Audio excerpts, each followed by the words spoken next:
naša spoločnosť nepodporuje rozjímanie, ona podporuje vlastne tu ako to konanie, že tú solárnu energiu proste robíme. Pochybnosti nás tak ako nenápadne dovedú k tej pravde. My sa ich nepotrebujeme zbaviť, pretože to sme tiež my v tej chvíli. Že ona vlastne ako tiež ako vystre hrudník, prsia a s tým otvoreným srdcom ide k tomu mužovi. Fyzický prežitok toho, že wow, život ma tu fakt chce, lebo ako skrz mňa práve teraz prúdi a ja to vôbec nemám pod kontrolou.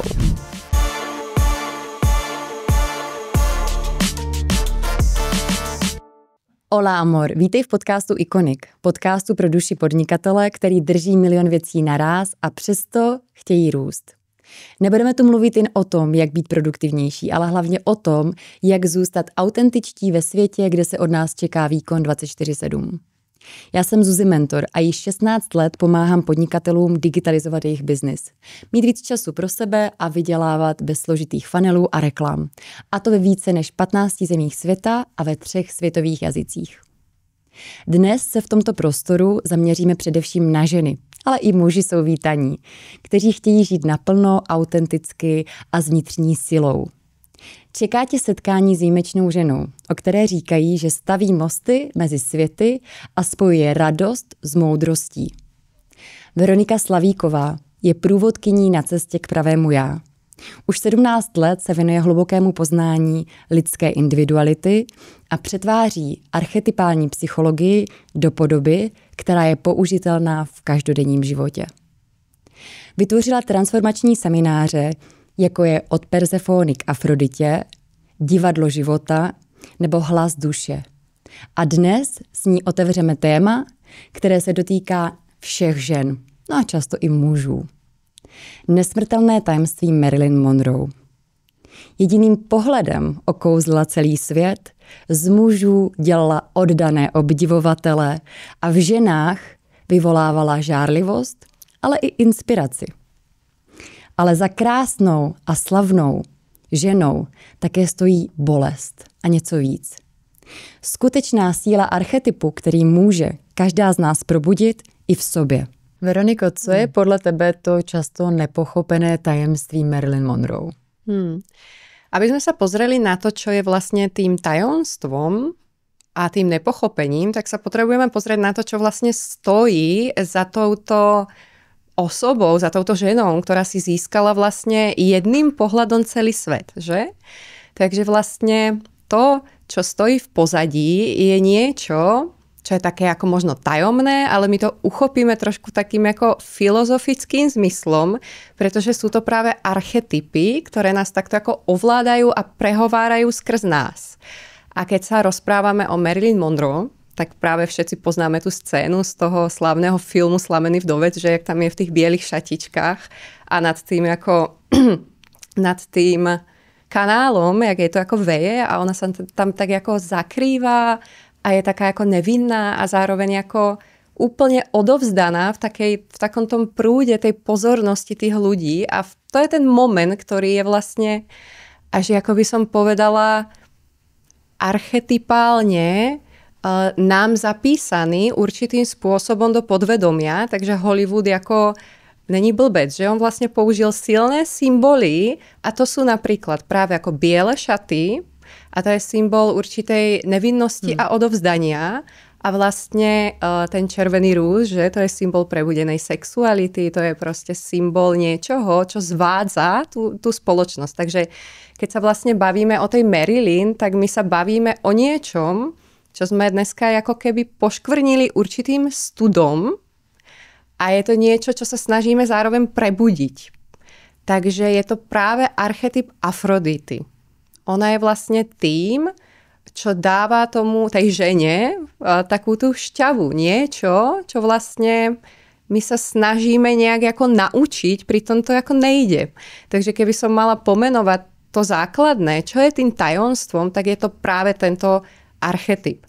A vlastne v tej histórii je mnoho takýchto žien, že napríklad oni vždy stoja práve pri tých mocných mužoch, ktorí niečo dokázali, ktorí niečo priniesli a svietia na nich určitou pozornosťou, ktorá z nich robí ako doslova hrdinov. Takže napríklad pri Jongovi stála tá Tony Wolfová, že? A ona vlastne ho inšpirovala k tomu, aby prišiel s tým druhým najväčším objavom osobnostných typov, alebo pri, ja neviem ešte, pri Maria Rilke, básnik, tam bola tá Lou Andrea Salome, že? A sú práve výnimočné tým, že oni akoby svojou prítomnosťou nejak ako zavlažujú aj tú mužskú dušu. Že bez nej by sa vlastne, bez tejto ženy by sa z neho stala pustina, presne hovorí tá Toni Wolffová, že? Takže práve tento archetyp Afrodity je ten kľúč k tomu, čo predstavovala Marilyn. Ona ho predstavovala v tej najčistejšej podobe. No. A jakým způsobem my ty archetypy vůbec můžeme využít pro sebe jako ženy? A určitě nás poslouchají i muži. A muži, jakým způsobem oni tady tohleto můžou použít? Keď sa pozrieme na tie archetypy, tak si tak v skratke povieme, čo to vlastne archetyp znamená. To je vlastne tak ako praobraz ľudstva, tak ako zrkadlo duše.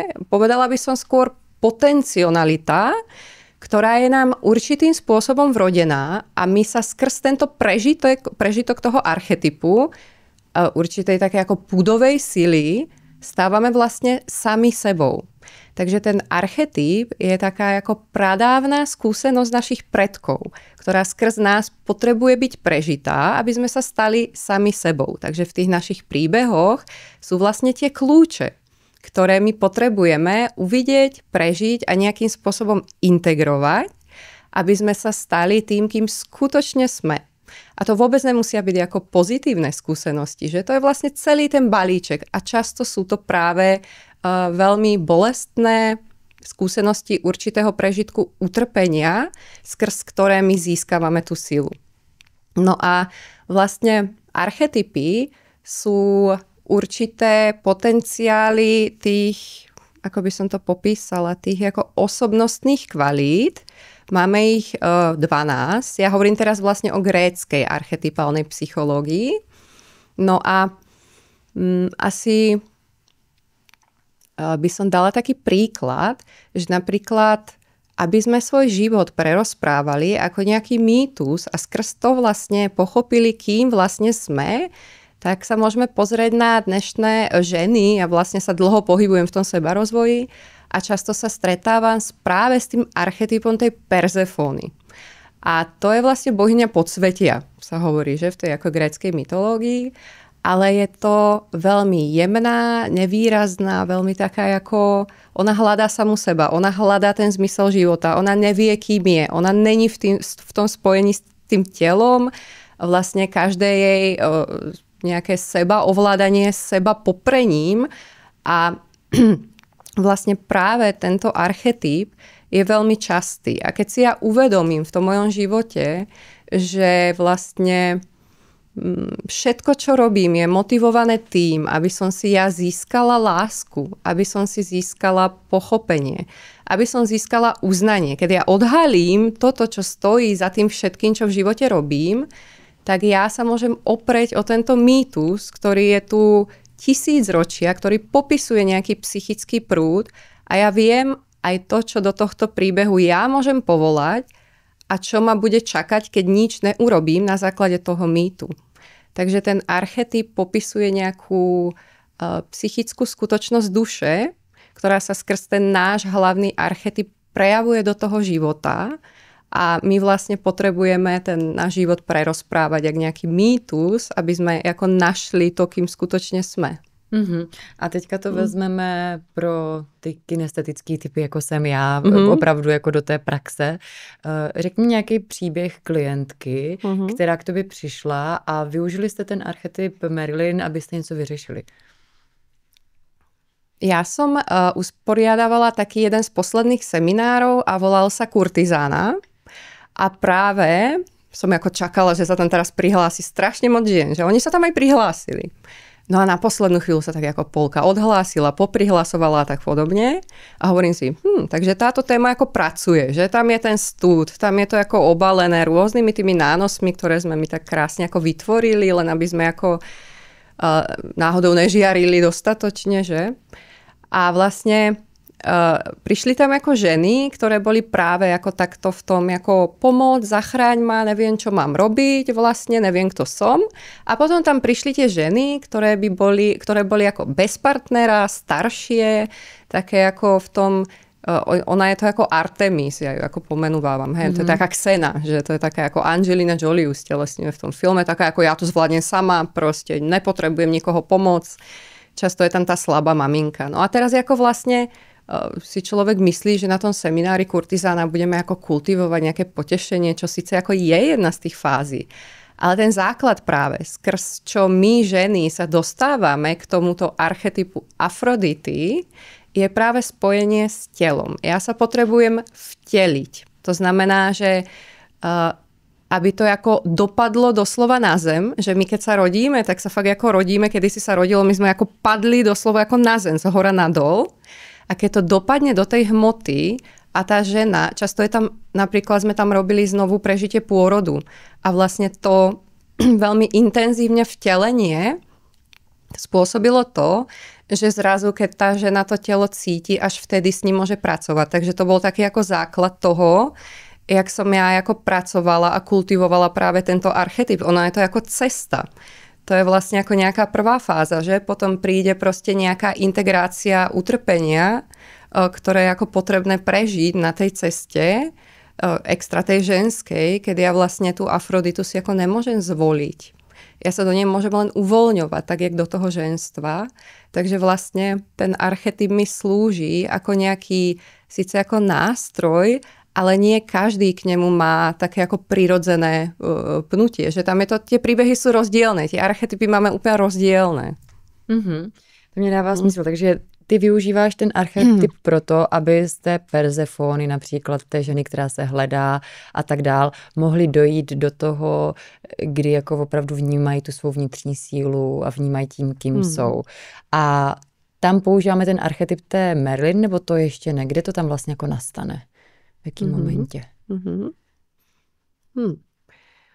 No, ono jako ten archetyp tej Marilyn, alebo Afrodity, povedzme, hej? Jo. Tak to je vlastne, ja to popíšem vlastne jak tú ženu, jaká je a na tom to pochopíme, pretože my si ho vlastne ako nemôžeme zvoliť, že ja ňou ako chcem byť. Ona tá bohyňa, alebo ten psychický prúd, ten archetyp si volí nás. A táto žena není nejaká ako sexy alebo vyzývavo oblečená a ani jej sexualita není nejak povrchná. A není to, a to je dôležité, že to není naučené chovanie alebo nejaká získaná dovednosť.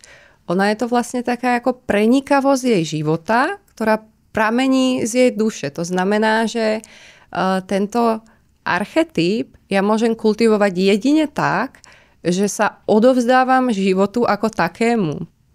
Tak už tomu rozumím. To znamená, že my se do toho můžeme dostat, že se odevzdáváme. A co konkrétně například může ta žena, podnikatelka, nepodnikatelka, máma dělat v tom jako každodenním životě, aby se mohla víc, kromě toho odevzdávání. Jo? Je mi jasný, jako, že to nebude asi úkol 1, 2, 3, ale že to budou nějaký aktivity, které by k tomu mohly pomáhat.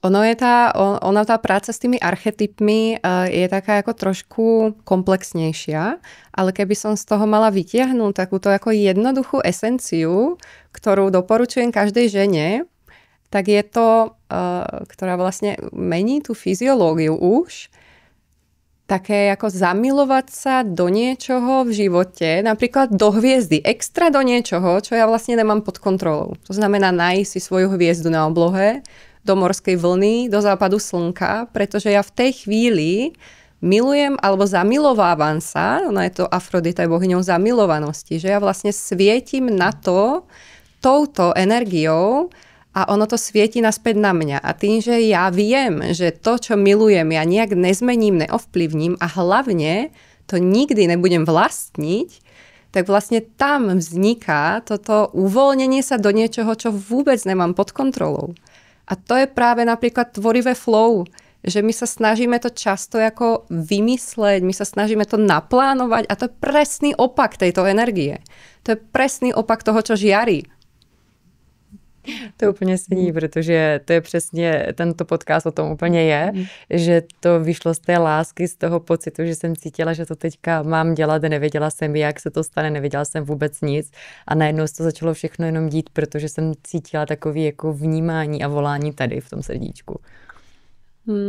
No, tak možno preto som práve tu s touto témou, že? Ja som sa nad tým tak ako zamýšľala a hovorím si, wow, tak Marilyn, ona práve ako žiari do dneska. Oni tie ženy sú inšpirované niečím, čo ona v sebe mala a je to práve toto. A preto sa nám tak strašne nedarí s tým ako nejak pracovať, pretože naša spoločnosť to nepodporuje. Naša spoločnosť nepodporuje rozjímanie, ona podporuje vlastne tu ako to konanie, že tú solárnu energiu proste robíme.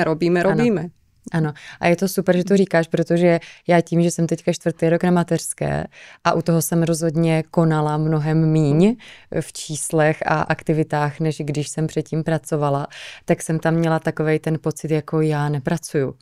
A nejdřív jsem si tam zpracovala ten pocit, jako nejsem dost, protože jsem identifikovala svou vlastní hodnotu s tím, kolik mám na účtě. A hnedka jsem si uvědomila, že v momentě, kdy jsem narodila malá, já jsem si řekla, že nechci pracovat, že se chci věnovat jenom jí, tak jsem si uvědomila, jak ta moje hodnota byla nalepená na to konto. A byla to jako krásná práce tady tohleto odlepit a říct si, že ta moje hodnota je, ať už něco jako dělám nebo nedělám, ale v tom vlastně nedělání jsem se naučila vidět to dělání, protože mi jednou řekla moje psychoterapeutka, ale ty na sobě neskutečně pracuješ a možná to není jako fyzická práce, kde generuješ peníze, ale ta osobnostní, která přesně jak říkáš, tato společnosti není tolik ceněna třeba těma penězma, ale na druhou stranu pro mě ten vesmír, nebo jak to chceme nazvat, tak to oceňoval tím, že se mě dělali neustále zázraky, neustále mě chodili jako příležitosti, lidi na ruku a vlastně ohromná hojnost, bez toho aniž bych musela konstantně generovat velký obnosy peněz. Presne, ty hovoríš vlastne tú krásnu vetu, to mi tak nahrávaš, že to nebolo ako to, čo si robila úplne videné a to je vlastne, keď sa ešte vrátime k Marilyn, tak sú tam dva tie archetypy a to je práve tá ako tá večná dívka, tá nevinnosť a tá Afrodita, že to je ako plný prejav ženstva. A tá večná dívka, tá Perzefona, pre takéto ženy je vlastne tým najväčším kľúčom, a to je najčastejší archetyp u nás. Je obrovským kľúčom si uvedomiť, že tým ich poslaním není len biologická a fyzická realizácia, ale je to vlastne duchovná realizácia. A práve kým to ako nepochopí táto žena, tak bude prechádzať obrovským utrpením a rôznymi takými ako od steny, jedna stena jednu, druhá stena druhú, že? A vlastne ono to pôsobí zvonku jak pasivita, extra z pohľadu dnešnej spoločnosti. A preto toto je ako archetyp, s ktorým ja výlučne extra najradšej pracujem, pretože tiež ako mám s ním bohaté skúsenosti, ale vlastne jej cesta je skrz rozjímanie. Já s to mám úplně husí kůžu. No, a já? Protože já jsem si říkala, jak tady tohleto komunikovat. Jo, jak komunikovat tohleto spoustě ženám, který dneska, když spolupracuju s ženama podnikatelkama, tak velmi častý téma bývá vyhoření, strašně velký tlak a tvrdost sama na sebe a potom se to projevuje právě i v ty zdravotní problémy. Ale marketingově to komunikovat je strašně těžký, protože většinou, co jsem zjistila, tak mě přišly na mastermindy nebo na mentoringy ženy, které chtěly duplikovat příjem nebo chtěli digitalizovat podnikání, ale ve finále 90%, co jsme řešili, tak bylo zjemnění. Jo? Řešili jsme úplně jiné věci, než zrovna ty strategie marketingové, které jim posléze přinesly mnohem větší hojnost, než kdyby jsme řešili jenom ty strategie. Ale říkat to, pomůžu ti zjevnit, je vlastně jako mnohem náročnější. Hnedka ty ženy na to nekliknou, protože v momentě, kdy jsou zajetý, a já jsem v tom byla taky, zajetý na tom jako na výkon a víc peněz a víc, tak vlastně je nezajímá nějaký zjemnění. Není na to vůbec jako takový prostor. Co si myslíš, jakým způsobem tady tohleto, může to být jako tady ta jedna varianta, což mě funguje, že přes ty peníze dostanu k sobě. Co funguje tobě? Jak je vedeš? Ja, keďže sa vždy pozerám na ten archetyp a to nie ako neracionálnym rozmýšľaním, tam ako už keď sa tomu venujem, tak tam vidím určitú jaký druh nejaké ako energie, symbolov a podobne. Tak napríklad extra u tejto ženy, ktorá na seba tlačí a práve má ten archetyp tej Perzefony, viem, že táto žena a moja skúsenosť je, že si potrebuje a vždy si prejde určitým utrpením. A to je práve často to, čoho sa my ako snažíme silomocou vyhnúť a samozrejme úplne oprávnené, pretože tam cítime, že je tam veľká bolesť. A na tých seminároch, ktoré mám za sebou, som často pracovala so ženami tak, že práve téma Perzefony je maminka. A tam je často nedokončený pôrod. Takže tento strach z toho sa odovzdať je často strach z toho sa odovzdať tej bolesti, to znamená znova sa ako prežiť tú smrť. Takže je to nakoniec strach zo smrti. Takže ja dobre viem, čo znamená tento strach, keďže som ním prešla. Preto tam ako môžem pevne stáť a môžem im tam dať ako tú oporu, dopadne to ako dobré. A často tým ženám fakt stačí takéto ako život ťa tu chce. A toto je už obrovské pre nich ako uvoľnenie a vlastne je to taký fyzický prežitok toho, že wow, život ma tu fakt chce, lebo ako skrz mňa práve teraz prúdi a ja to vôbec nemám pod kontrolou. Takže keď sa spojím s touto informáciou, tak ona vlastne už ako existuje, že? A to je ono, no.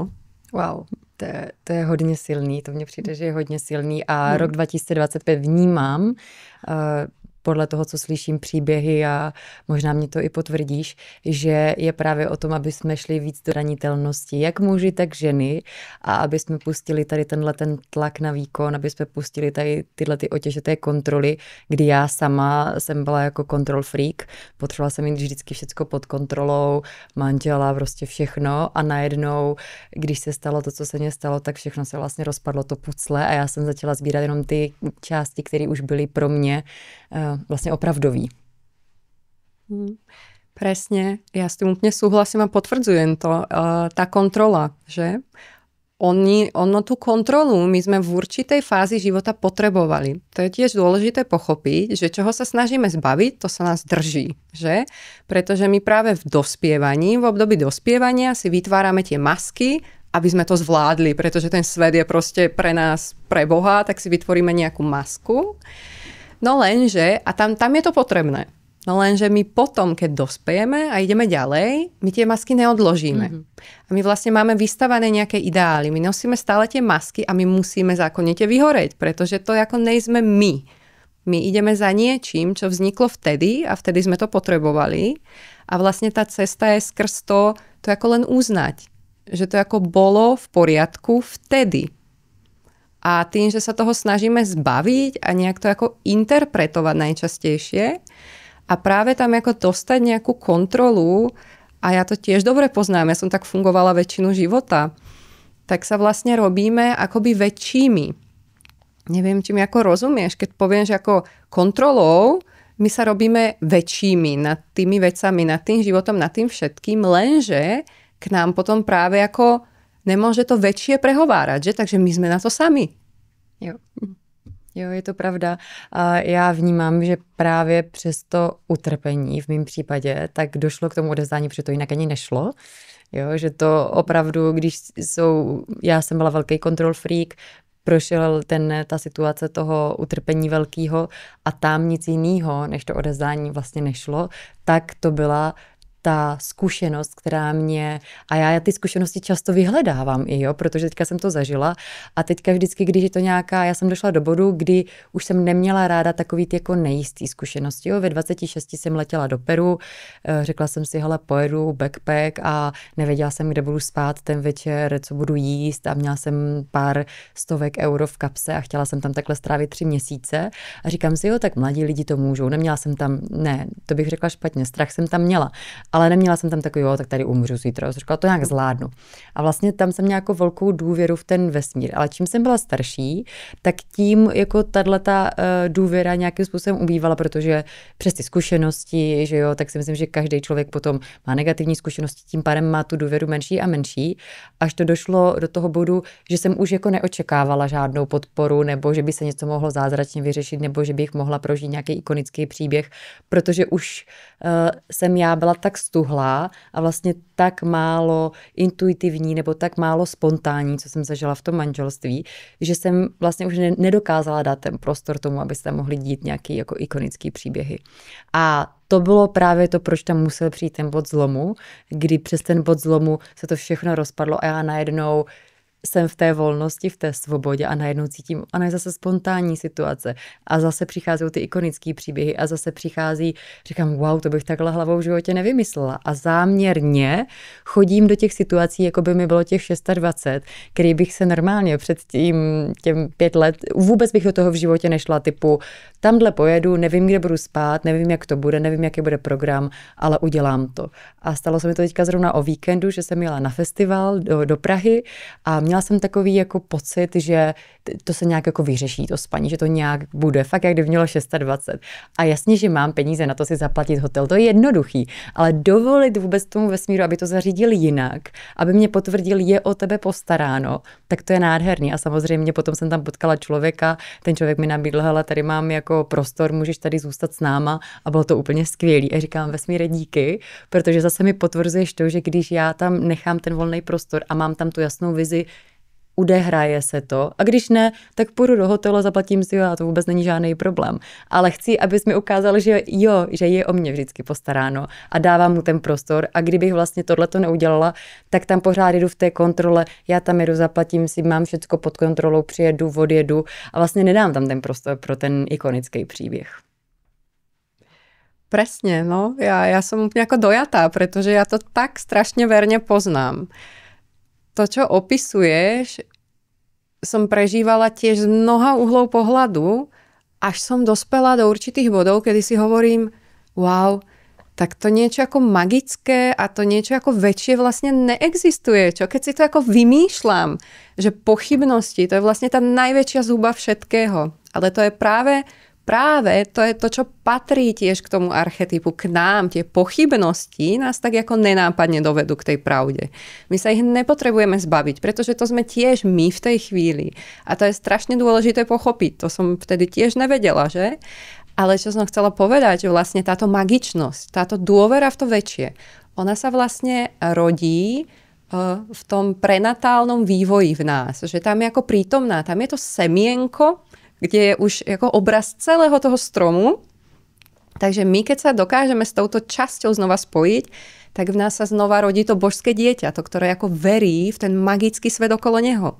A to je práve tiež tá cesta, keď niekto stratil tento kontakt s tým, čo robí ten svet vlastne nie len tým, čo vidíme, ale aj tým, čo ako je to väčšie. A s čím za tebou... Veroniko, chodí nejčastěji ženy? Co je jako teďka trendy v tom roku 2025? Je to určite nejaká schopnosť žiariť. Je to práve partnerský vzťah a schopnosť vlastne túto žiarivosť a uvoľnenosť priniesť do toho partnerského vzťahu. A je to kontakt s telom. Všetky tie témy sa točia okolo tohto. A co děláte například na tom kontaktu s tělem? Tak děláte nějaké jako fyzické aktivity nebo jakým způsobem bychom už dneska my mohli probudit víc ten kontakt se svým tělem?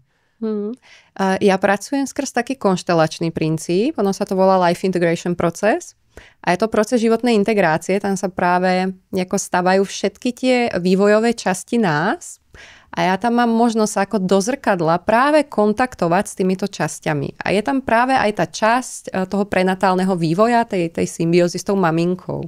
A ja keď tam takto stojím pred sebou a ja naviažem ten kontakt, lebo to je, tam už ako z toho neutečeš proste, tak tam prebehne skutočne skrz to telo znovu narodenie sa, čo je často plné rôznych bolestí, rôznych strachov a podobne. A vlastne keď tam prebehne toto, ja už môžem pokračovať a ja som sa dlhé roky venovala práci so sexualitou, s potešením, s telom. Takže potom masáže, čokoľvek, ako kultivácia nejakého potešenia, potom už to ako ide. Wow, to je krásný. A v momentě, kdy žena například je odpojená sama od sebe, může například po nějakým traumatu, jo, často, ať už je to jakýkoliv trauma, znásilnění, nebo to může být nějaký psychický nebo fyzický domácí násilí, tak se potom často stává, že se znecitliví i v samotné vagíně. Jakým způsobem tady spolu můžete řešit nebo citlivovat? Na toto je úžasná technika vaginálneho mapovania.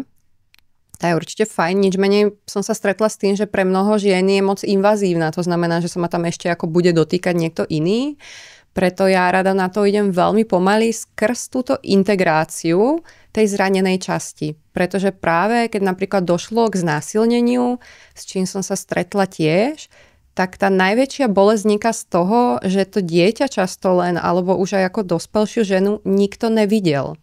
A ja, keď som schopná túto moju časť uvidieť, čo je sprevádzané obrovskou ako bolesťou, tak v tej chvíli, keď je niečo videné, je to okamžite zmenené.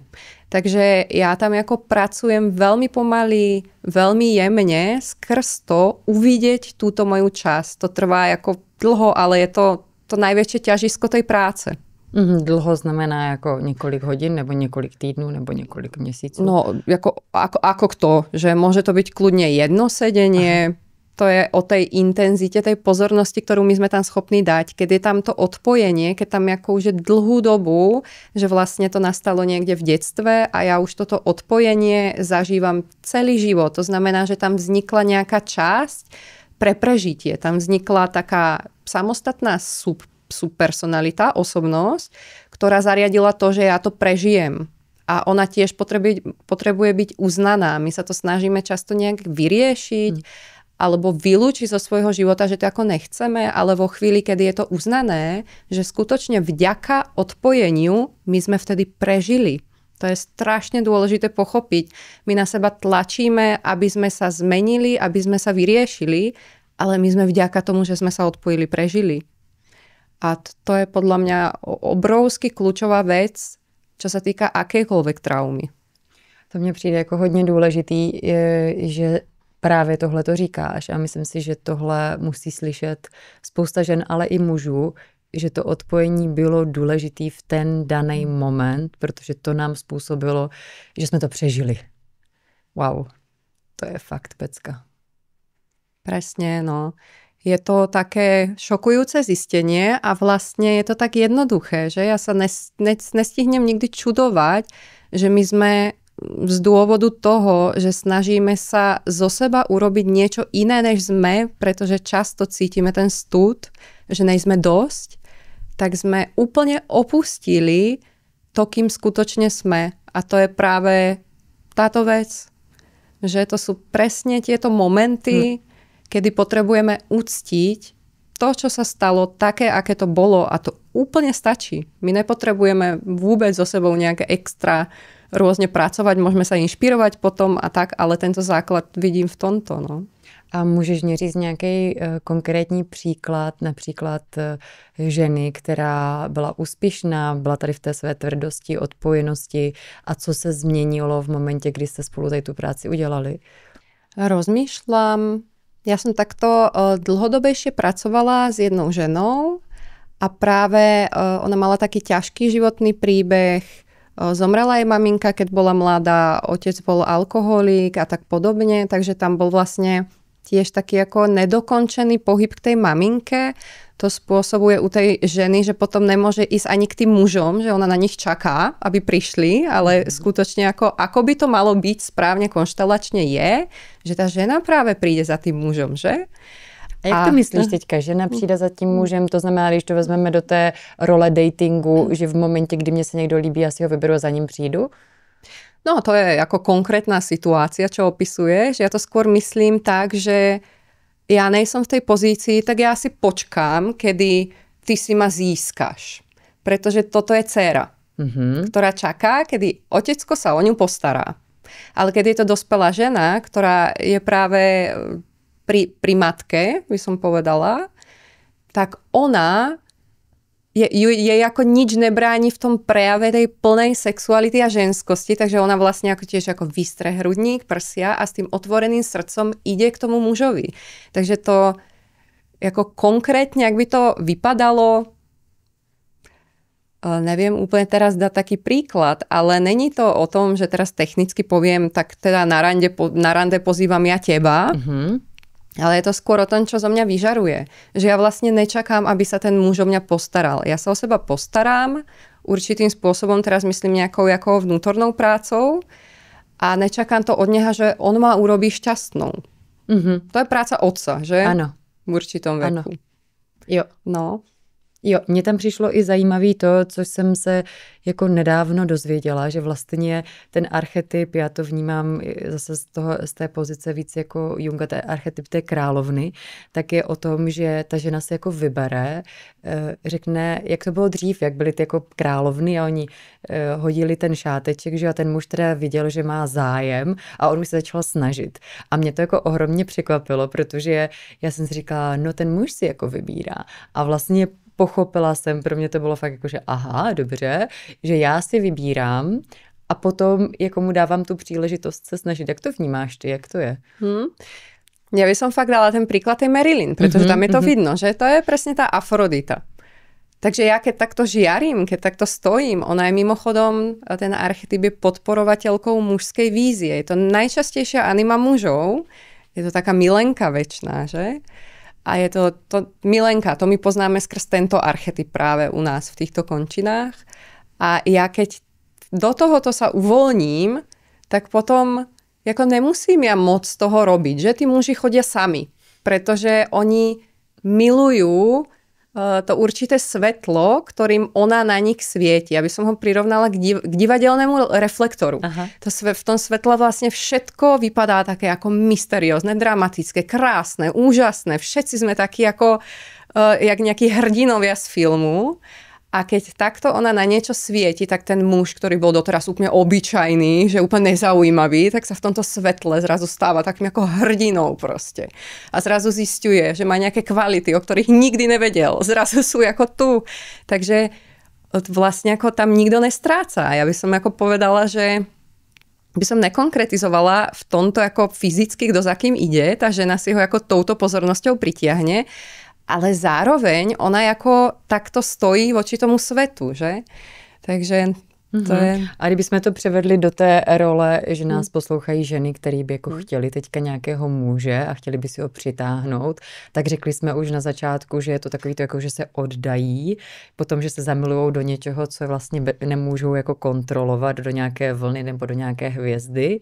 Co může být ještě takového té aktivace, té zářivosti pro to, aby mohli kamkoliv jít a vlastně magnetizovat ty muže, ty správný muže samozřejmě.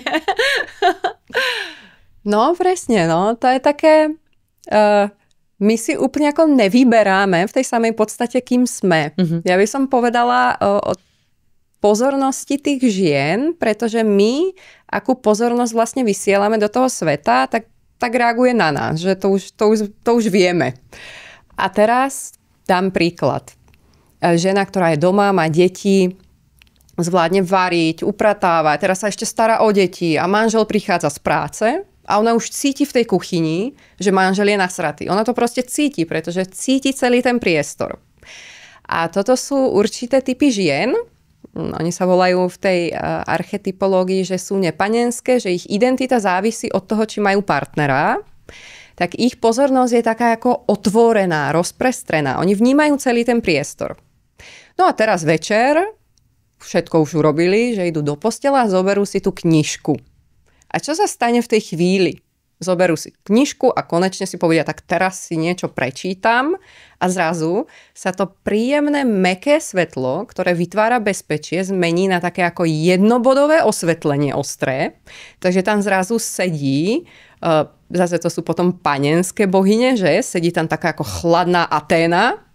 A teraz z ničoho nič, zrazu akoby zázrakom, deti niečo chcú, manžel niečo chce, že? To poznáme. A oni sa podvedome snažia vlastne vrátiť túto ženu k tej otvorenej pozornosti, v ktorej sa oni cítia bezpečne.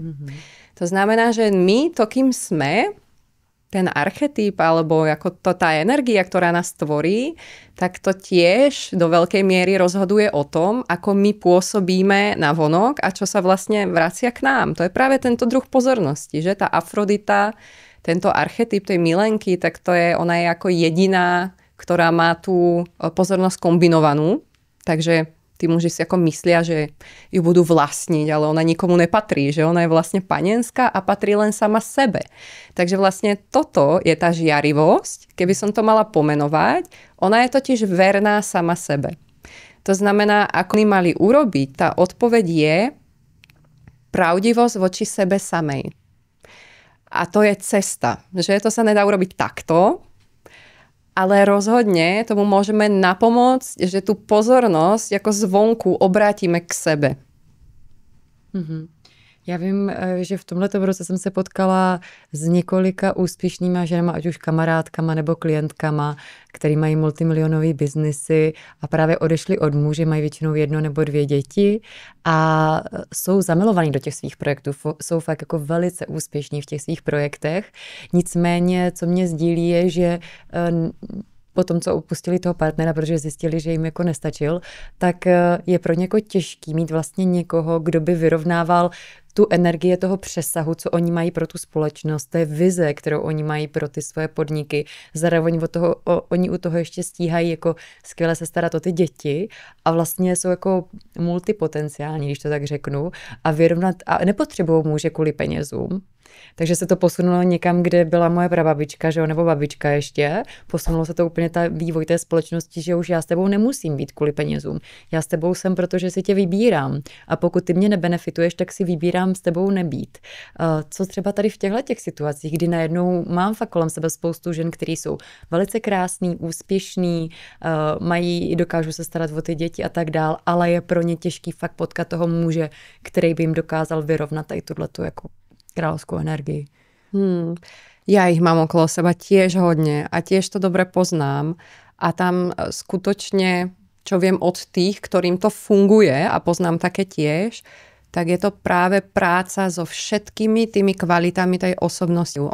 Není to jednoduché, pretože práve tá kvalita tej, ja ju nazvem archetypálne Aténou, ktorá buduje niečo zmysluplné pre spoločnosť, tak táto kvalita je diplomatická a oni sa o ňu opierajú. Lenže tam je strašne dôležité pochopiť, že oni nejsú len touto kvalitou a v takomto prípade, keď chcú partnerský vzťah, si osvojovať tú opačnú, čo je tak strašne ťažké, pretože odovzdať sa, ty si to hovorila na začiatku, oproti tomuto, to je ako horšie ako smrť. Určite. No, tak tam je potom ako otázka, do jakej miery vlastne takáto žena to v sebe kultivovať dokáže. Ale ja som presvedčená o tom, že keď aj takto úspešná žena, ktorá zarába kopu peňazí, viac jak ten muž a podobne, začne, pretože my máme potenciál prežiť všetky tie kvality. Tak, aby sme ich integrovali do jednej, aby sme si ideálne mohli už len vyberať, tak ja určite doporučujem tú prácu a cestu skrz telo, skrz to, čo je nevidené. Oni sami tie kvality, ale to je potom to, že oni práve sa boja o ten biznis, že? Pretože to samozrejme naruší určitým spôsobom tú ako diplomatickú kontrolu, ktorú držia. Je to risk proste. Já to vnímám taky, protože určitě vnímám, jak to vypadalo ten můj biznis předtím, než jsem třeba porodila malou a než jsem prošla tady touhletou transformací a teďka vnímám, že se potýkám úplně s jinýma výzvama, než jsem se potýkala předtím, protože jsem se hodně jako zjemnila, zpomalila a to mě potom dostávalo do situace, kdy jsem hodně často jednala jako nadace. Jo, že jsem to, co jsem měla předtím úplně jasný, tady tohleto stojí, tady tohleto mám, tak najednou jsem chodila hodně často do toho soucitu. Jako ona fakt je na tom špatně. To, co jsem takovou, jako nevím, jestli je to chyba, jo, ale tuhletu chybu jsem dělala třeba, když jsem začínala s biznisem, že jsem hodně soucítila se všema a vlastně potom je to víc nadace než biznis. A teďka jsem začala tady tohleto dělat a potom díky svému mentorovi jsem si uvědomila, že vlastně v té jako extrémní jemnosti nedávám ty hranice a v tom, to byla ta moje zkušenost, kdy to taky nebylo dobrý. Hranice jsem nedávala s manželem, hranice jsem nedávala s klientem a potom, jakmile se to jakoby rozplizlo, což byl nějaký no nějaká ta moje lekce, když to tak řeknu, tak v ten moment ten výsledek, ta situace nebyla jako potěšující pro mě, protože mě to nedělalo radost, neměli jsme takový výsledky, který normálně, když já jsem tam stála v té své pevnosti. A to, co jsem se teďka učila, je stát ve své pevnosti, ale ne v tvrdosti. No, to, čo opisuješ, a ty si, to bola asi v období, keď si mala bábo, to je práve tá materská energia, že? Ona je to Demeter, ten archetyp tej matky a ona je práve dávajúca, že? Ona proste všetkým sa rozdá. Ja vždy hovorím také, ako ja vám všetkým všetko dám a mám takých ako veľa známych kamarátok a oni sú tak úplne na dne vyšťavené, vyčerpané, ale ich to naplňa, samozrejme, pretože to podporuje ten archetyp, tak to ako proste pudová sila. Oni sa cítia, že im ako život dáva zmysel, keď niekoho zachránia a nevšimnú si, že ich ale nikto nezachráni a oni potom nejsú schopné zachrániť seba, že? Ale práve skrz toto, a ty si to krásne opísala, si osvojíš túto ďalšiu kvalitu do toho šuplíčku. A ja zrazu proste môžem, a už viem, čo to znamená ten súcit, a nechaj prehnaný, ale ja ho teraz môžem kultivovať do určitej podoby, že ja už teraz viem skrz ten prežitok, čo to znamená. Jo. Je pravda, že spousta žen, který se na nás dneska dívají, tak je vůbec ten archetyp Marilyn, jim to může připadat ještě vzdálený a říkají si, tyjo, já vůbec nevím, jak bych to mohla jako začít kultivovat, teda kromě toho, že se víc oddám dobře, tak jako vyberu si hvězdu. Co bych mohla dělat na každodenní bázi? Něco jako malinkýho, co fakt může začít kultivovat tenhle ten archetyp Afrodity uvnitř mě.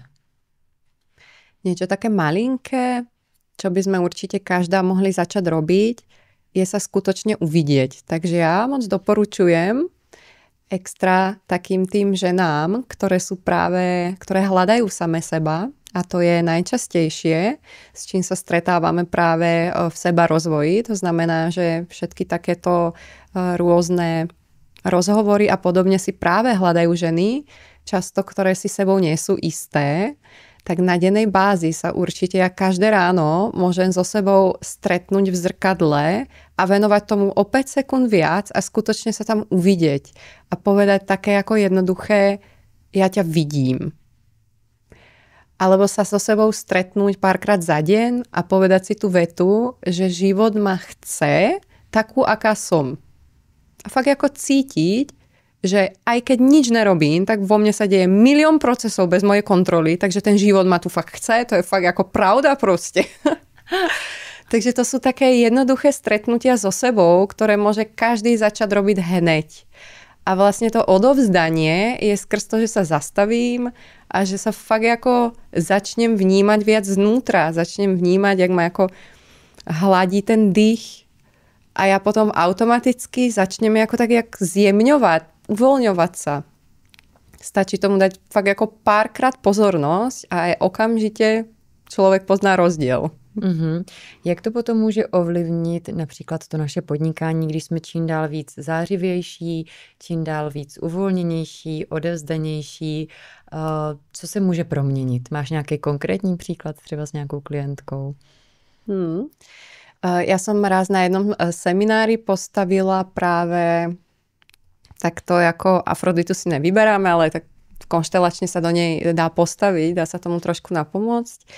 A ona tam mala na to potenciál, tak som ju do toho postavila a ona práve sa venuje tiež manažerskej práci a práci s firmami a podobne. A ona keď tam stála, tak bolo úplne vidno ten vnútorný taký ako rozpor, ten boj, že jako je to tu a čo teraz proste? Fakt, ako je to tu, mám sa do toho uvoľniť, neviem, ale ono je to jak proste morský príliv. To vôbec sa nedá ako s touto energiou nejak bojovať, do toho sa dá len odovzdať. Takže tam nastalo také ako uvoľnenie sa a teraz celá tá miestnosť, jak je to tam prítomné, reagovala. Všetci sa usmiali, tam bolo ako teplejšie, príjemnejšie. Zrazu tam bolo to svetlo a ona pochopila, že aj takýto druh práce pôsobí na spoločnosť, že to není len výkon, že to není len stratégia a diplomacia, že práve niečo takéto môže do jej práce a potom ako aj prinieslo výsledky. úplne iným druhom pozornosti. Úplne inak, len to ako ten člověk nemá zažité, tak to nevie, to je celé. A co se týče osobního vztahu, tak v momentě, kdy žena jde do toho archetypu té Afrodity, kdy opravdu se odevzdá, začne zářit, nechá ty věci k sobě přicházet, co se v tom vztahu může začít dít jinak? No, to je taká zapeklitá otázka, pretože ona tá Afrodita, ona je taká ako dosť dramatická, emocionálna, že tiež často oslňuje viacero mužov, nielen jedného.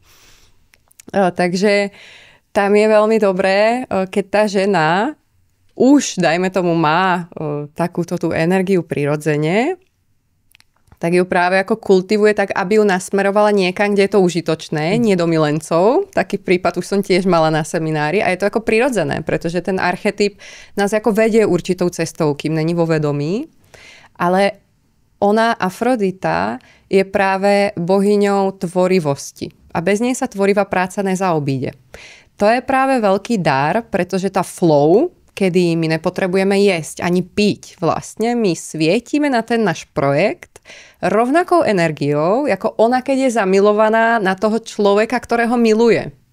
A vlastne my sa tejto tvorivej energii musíme tiež len odovzdať. Ona tiež len skrz nás ako teče. My to proste nemáme pod kontrolou.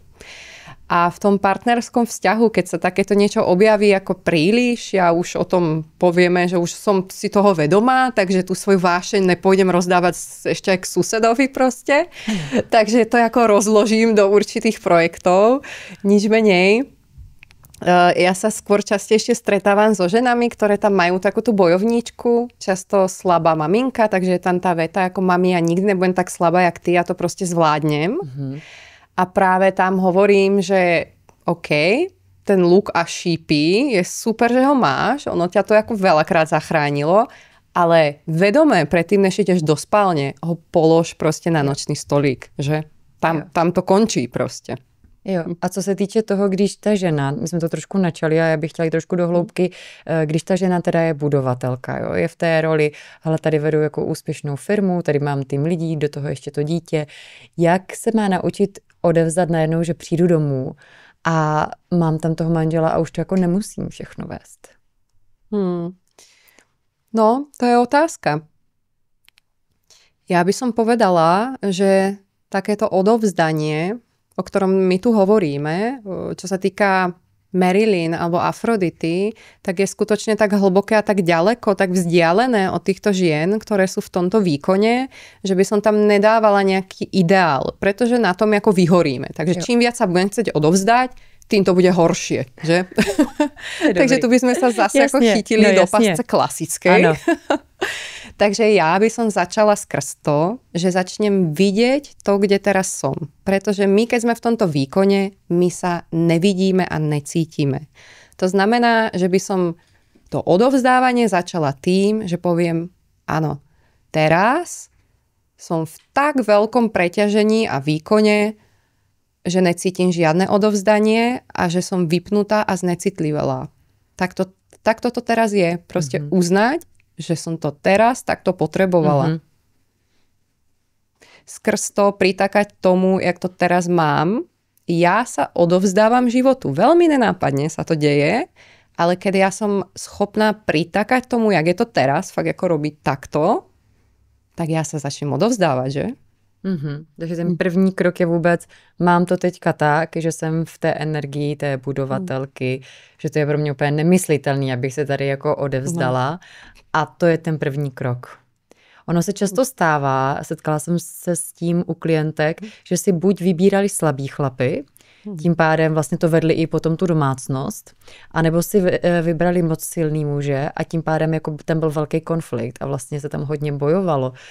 Co tady jako, jak vlastně ta žena může vybrat správně, když je tady v tomhletom archetypu jako té budovatelky? Ono to taká automaticky pozýva tých slabých mužov, že? To je vlastne prirodzené, pretože ja zo seba vyžarujem túto energiu. Nič menej ja, keď začnem sebe dávať určitú pozornosť, tak tam nemôže prísť niekto, kto ma chce nejak zneužiť, pretože vlastne len takí tí ako narcistické typy partnerov prídu len tam, kde sú si istí, že niečo dostanú a že dostanú aj skrz moje hranice. To znamená, že ako ja môžem byť budovateľka, ale keď ja mám tie hranice niekde zdravo nadstavené, tak oni si ako nemajú kde sosnúť. Oni odídu sami proste. Nejak sa to stane, že budú musieť.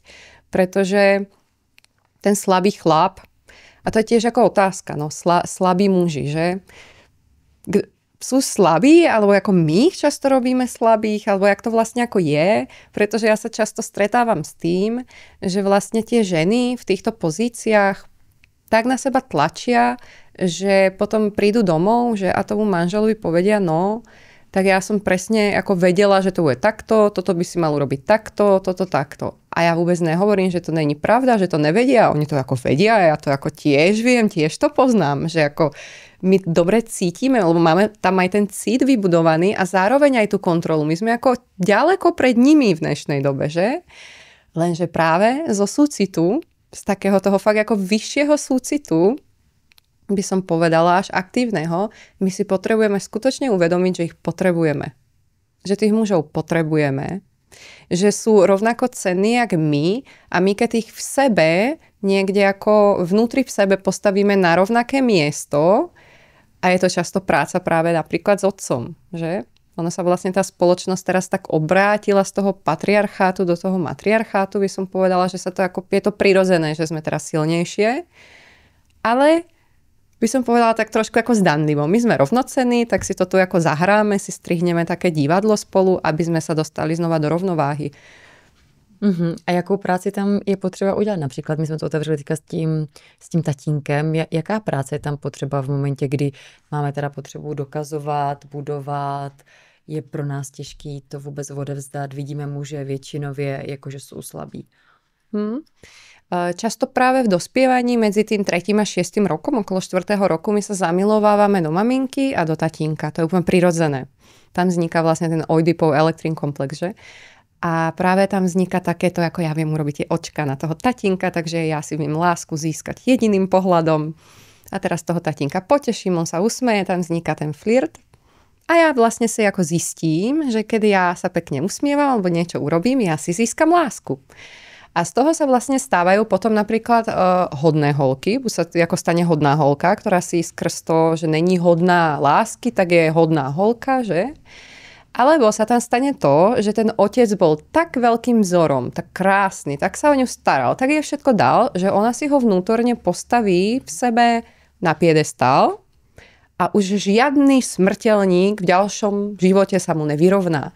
Takže vlastne tam tí muži už keď je dospelá, prichádzajú jak partneri, lenže tam je tá vnútorná veta, tati žiadny sa ti nevyrovná. A ona je ale bez toho, aby ja som to vedome vedela. Takže vlastne ten muž žiadny nebude dostatočný. Nech urobí čokoľvek, ona si to nevšimne. Takže ten muž vlastne môže jej zniesť modré z neba a stále tam bude niečo zlé. A toto sa deje úplne nevedome a tá práca s tým je ideálne, čo ide úplne k veci, dajme tomu konštelačne, to môže urobiť každý vnútorne so sebou, tiež, že si zatvorí oči a postaví si pred seba tých rodičov a len sa ako pozerá, kde vlastne ako stojím. Stojím tak trošku na mieste tej maminky a hovorím tomu otcovi, s čím sa stretávam často a bol to teda aj môj prípad, hovorím tomu otcovi takéto, tati, ja som ako lepšia, jak tvoja mama, jak moja mama.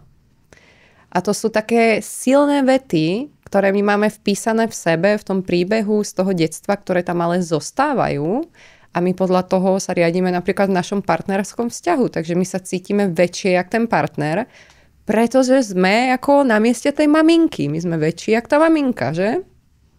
Wow, a když to bylo naopak, když tam je naopak to, že ten tatínek tam tu pozornost například nedával, dával ju na sourozence, tak co v takém případě? Tam je teda ta hodná holka. No, napríklad ten chýbajúci otec, alebo aj, že tam ako bol, ale nebol tam prítomný, to je časté, tak tam práve vzniká ten archetyp tej Perzefony. Takže ja sa cítim mužmi veľmi zraniteľná. Ja mám z nich strach a mám doslova ako strach, že mi ublížia a oprávnenie, pretože aj v tom mýte tá Perzefona je ako unesená do podsvetia a ju do podsvetia práve unáša určitý prežitok utrpenia. Takže tam práve môže vzniknúť, není to pravidlo, ale stretávam sa s tým, že ten chýbajúci otec určitým spôsobom, tak tam práve je často dominantnejšia maminka a vznikne tam tento archetyp, kedy ja si sebou nebudem istá a celý život budem hľadať niečo alebo niekoho, kto ma zachráni. To znamená, že ja si k sebe potom pritiahnem partnera, ktorý ma zachráni. Takže vlastne on mi povie, jak mám žiť, čo mám robiť, on si ma tak ako vymodeluje, jak chcem.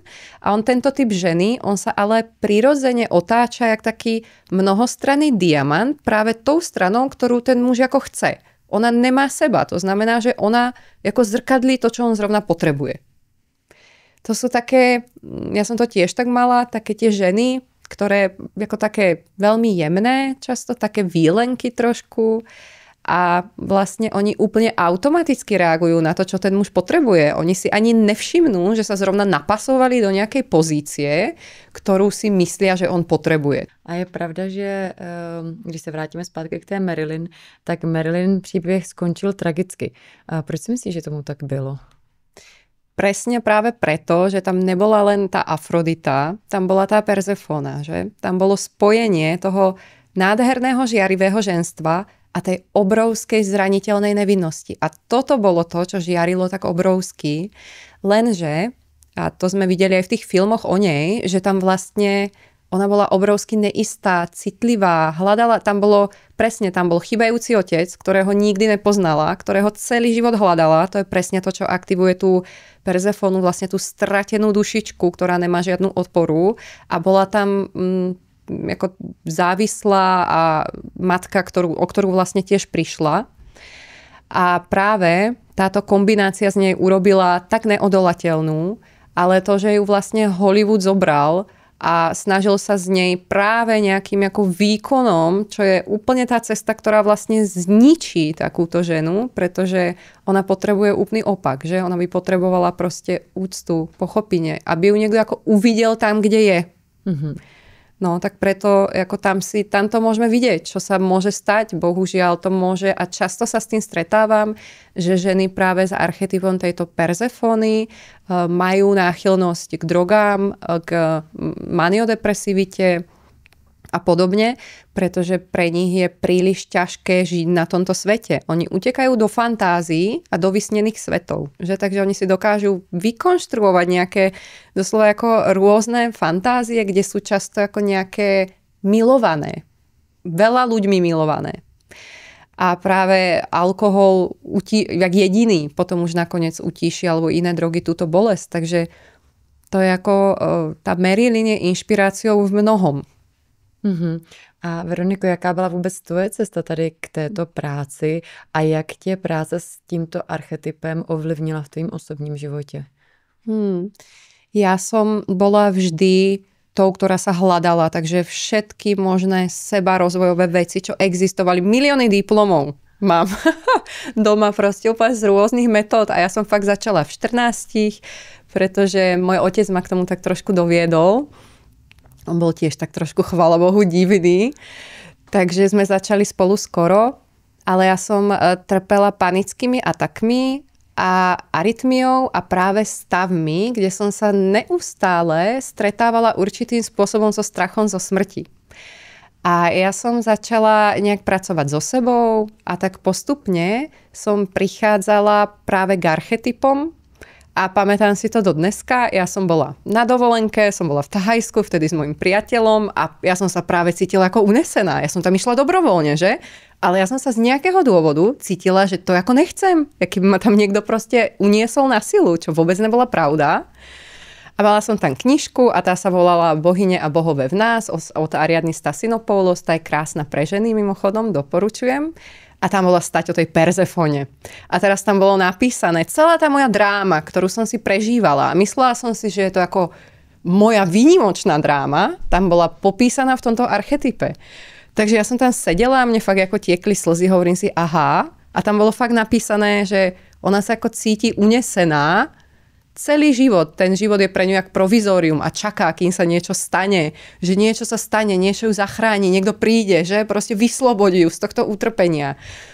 No a teraz vtedy sa mi to ako spojilo a musím povedať, že vtedy cvaklo a všetko sa zmenilo. Ja som zrazu vedela, že to nejsom ja, kto trpí, ale že je to niečo vo mne, niekto vo mne, nejaký potenciál, ktorý potrebuje byť prežitý. No a potom už som začala ísť ako do hodně veľkej hĺbky, no. To je úžasný. Já ti ještě jednou moc děkuju za toto téma, který nám pomohlo otevřít zranitelnost, vůbec ženskou sílu a inspiraci. A milé dámy a pánové, pokud dneska ve vás tento podcast udělal nějakou rezonanci ve vašem srdci, tak určitě dejte like, dejte subscribe a dejte nám komentář, protože každý týden vybíráme jednoho z vás, který v komentářích může vyhrát konzultaci přímo se mnou. No a pokud jste dokoukali až do konce, tak vám můžu říct jedno. Dnešní téma otevření se zranitelnosti a odevzdanosti vám může v životě pomoct k tomu, abyste mohli mít nejenom větší hojnost v životě, ale hlavně větší lásku a radost, kterou můžeme každý z nás prožívat ve svém srdci hlouběji. Děkuji vám, že jste byli s námi až do konce a už se na vás těším v dalším podcastu Ikonik. Buďte sví a buďte ikoničtí.